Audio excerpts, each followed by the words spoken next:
Hello friends and welcome to the statisticians for another video. Here we are going to look at the question what a p-value is. We are going to do one simple calculation, but mainly it is the underlying concept of a p-value in a hypothesis testing. So first of all, we should know what the p-value is. The p-value is a measure of the strength of the evidence against the null hypothesis. The strength of the evidence that is provided by our sample against the null hypothesis. So the definition here is confusing to some people. Not really necessary that you understand fully the definition, but it might help a little bit. So here it is. The p-value is the probability of getting the observed value of the test statistic or a value with even greater evidence against the null hypothesis, if the null hypothesis is actually true. So first of all, it is probability, and it's been bit of mouthful after that, but let's look at one specific case here first. Let's say we have got our standard Z test, we know sigma. Suppose we are sampling from a normally distributed population. We have the alternative hypothesis here that mu is less than mu naught.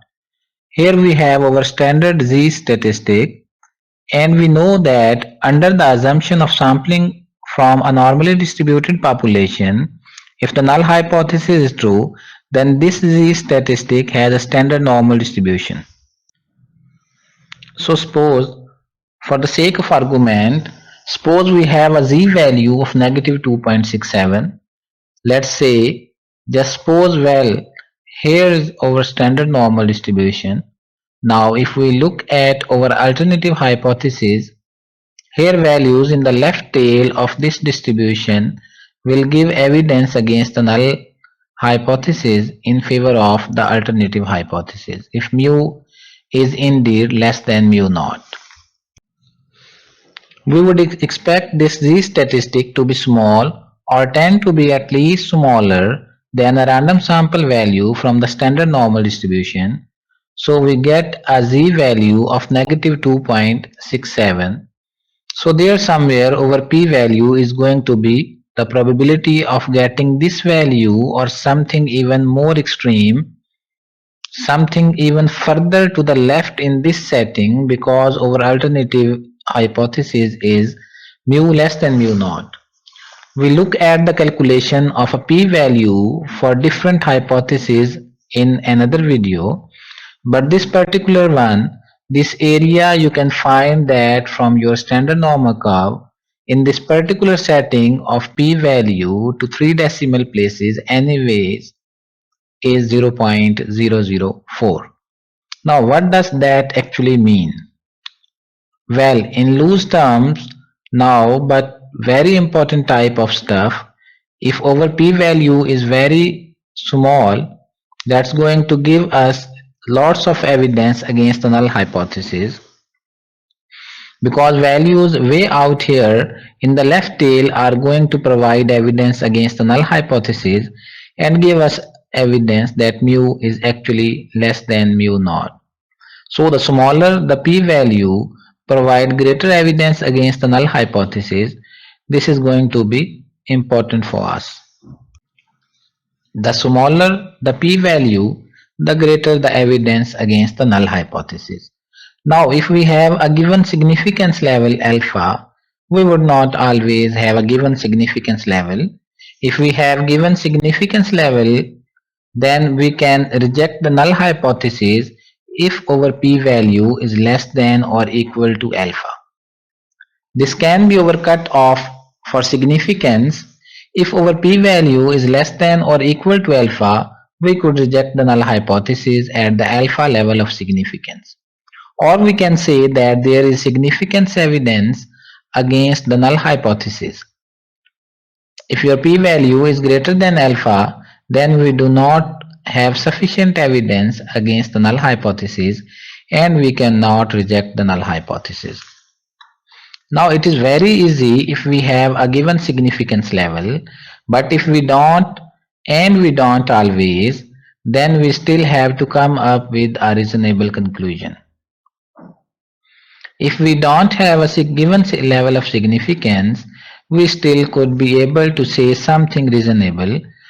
Now to do this, we might want to think about the distribution of the p-value, and here is the distribution of the p-value under the null hypothesis if the null hypothesis is actually true.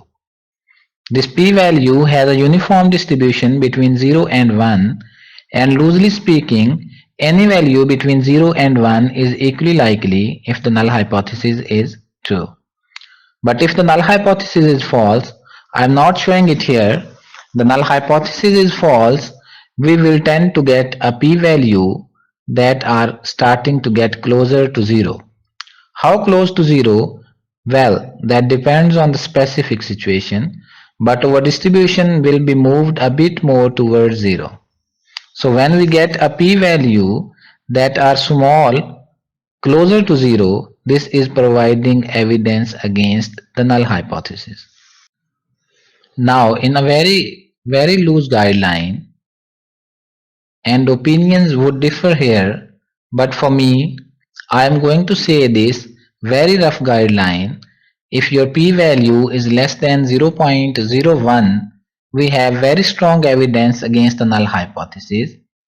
If your p-value falls between 0.01 and 0.05, then we still have strong evidence against the null hypothesis.